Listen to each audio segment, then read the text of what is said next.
Première cause des consultations dans les hôpitaux au Burkina, le paludisme affecte au bas mot 1 million de personnes par an dans le monde. Environ 40% de la population mondiale y est exposée. La situation est d'autant plus préoccupante vu que depuis plusieurs années, les parasites développent des résistances aux molécules antipaludiques et les moustiques craignent de moins en moins les insecticides. Mais dans ce chaos, un espoir. Des chercheurs de l'Institut de recherche en sciences et santé du Burkina ont mis en place un vaccin qui protège à 56% contre le plasmodium. Pour en parler, je reçois sur ce plateau le docteur Alidou Tinto, investigateur principal du projet Vaccin Palu. Bonsoir et bienvenue. Bonsoir, madame. Alors, une avancée majeure qui vient refuter cette formule de Charles de Gaulle, des chercheurs qui cherchent, on en trouve, des chercheurs qui trouvent, on en cherche. Que représente cette découverte pour vous? Alors, je vous remercie pour l'occasion que vous nous donnez de parler de ce vaccin qui a suscité tant d'espoir au plan international, mais également au Burkina Faso ici.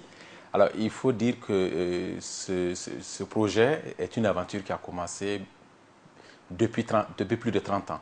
Parce qu'il faut savoir que le développement de ce vaccin a commencé depuis les années 1983. Et donc, nous sommes en 2016. Ça veut dire qu'il y a plusieurs générations de chercheurs qui ont participé au processus. Et nous sommes peut-être la génération chanceuse qui va contribuer à porter ce vaccin auprès de nos populations.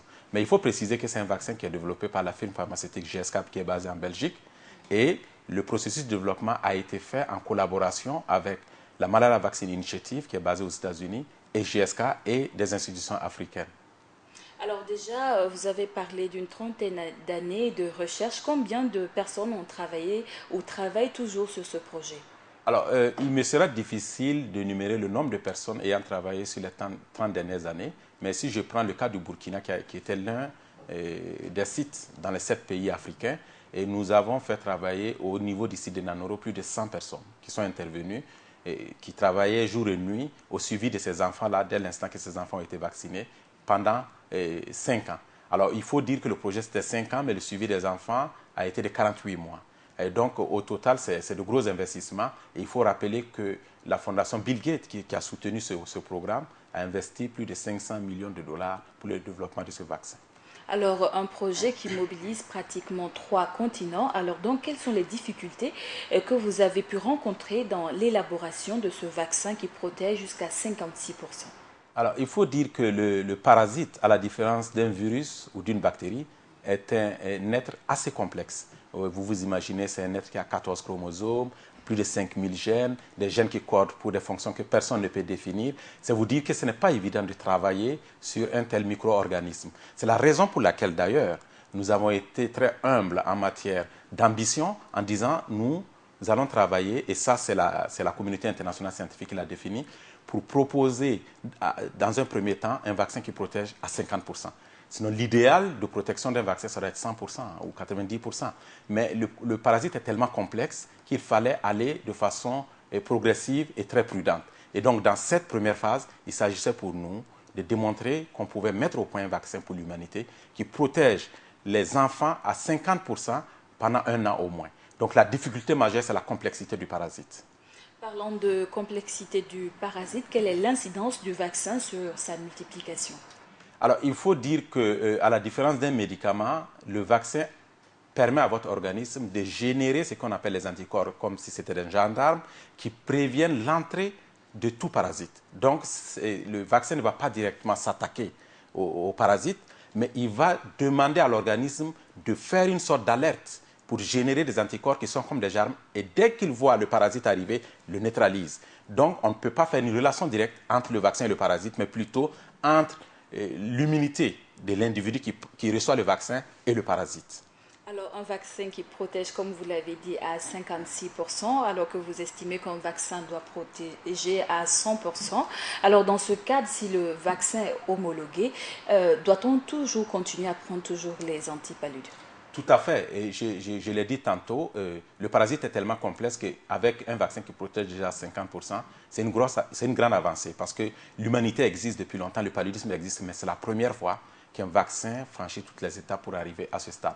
Ça veut dire que ce vaccin va être utilisé en complémentarité des autres moyens de prévention qui existent, parce que le vaccin, c'est un moyen de prévention, ce n'est pas un traitement. C'est un moyen de prévention comme les moustiquaires, comme les traitements préventifs intermittents, etc. Alors, il faut dire que c'est là aussi que se situe la difficulté de dire à quelqu'un, vous êtes vacciné, mais vous devez continuer à utiliser la moustiquaire.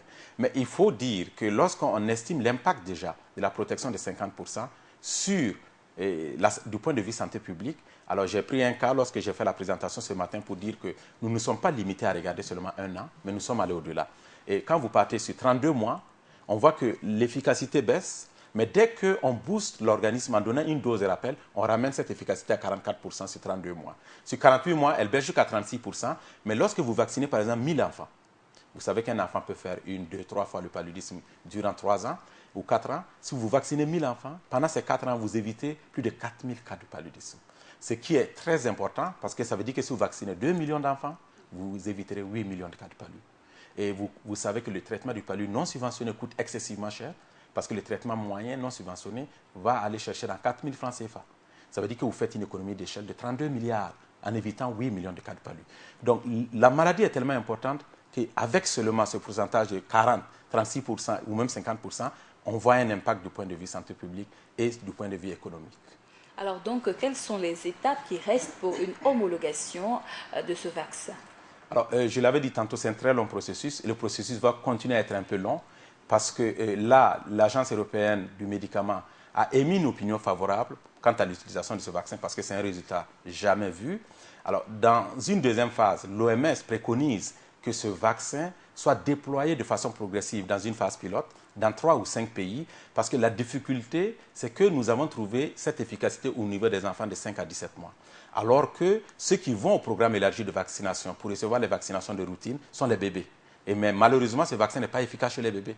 Donc il faut trouver un moyen pour toucher le maximum d'enfants. Donc il y a des questions opérationnelles auxquelles il faut répondre, mais également des questions du point de vue de la sécurité, pour lesquelles nous n'avons pas pu répondre parce que les échantillons étaient assez limités. Et là, on va aller sur des millions d'enfants sur 3-5 pays. On va permettre de répondre à ces questions opérationnelles, mais à ces questions de sécurité pour enfin, si les résultats sont concluants, procéder à l'enregistrement du vaccin et sa mise sur le marché. Alors donc, à quand cette grande campagne de tests? Alors, l'OMS préconise que cette campagne dans les 3-5 pays commence en 2018. Et il faut savoir que en matière de vaccination, ce n'est pas un médicament. On veut regarder la protection dans le temps. Il faudra mettre 4 ans encore pour voir si on répond aux objectifs que nous aurons fixés à partir de 2018. Donc, il faut dire de 2018, 4 ans, ça fera 2022, pour avoir les résultats et enfin procéder peut-être à la soumission du dossier et l'enregistrement de ce vaccin pour sa mise sur le marché. Vous parlez tantôt de 2022. Est-ce qu'on peut espérer une certaine subvention du vaccin? Parce qu'on le sait, les vaccins coûtent assez cher. Tout à fait. Et nous espérons, parce que nous, en tant que chercheurs, nous faisons notre travail au laboratoire et sur le terrain, mais nous espérons qu'il y aura un plaidoyer suffisant au niveau du politique pour que ce vaccin ait le même sort que les vaccins du PEV qui sont aujourd'hui subventionnés par le Gavi et qui permettent aux maires de bénéficier de ces vaccins de façon gratuite. Alors, un dernier mot. Un dernier mot, c'est dire que ce vaccin a suscité beaucoup d'espoir et on m'interpelle ça et là pour demander que devient votre vaccin. Et je peux dire à tout le monde aujourd'hui que nous sommes au bout du rouleau, nous avons terminé le travail. Et maintenant, en tant que chercheurs, nous avons fait le boulot et le boulot se trouve au niveau du politique, donc de l'Organisation mondiale de la santé, qui doit entreprendre cette phase pilote et nous dire enfin si ce vaccin peut être recommandé pour nos pays. Merci beaucoup, merci d'être venu sur ce plateau. Merci à vous. C'est tout pour cet entretien avec le docteur Alidou Tinto. Il est investigateur principal du projet Vaccin Palu.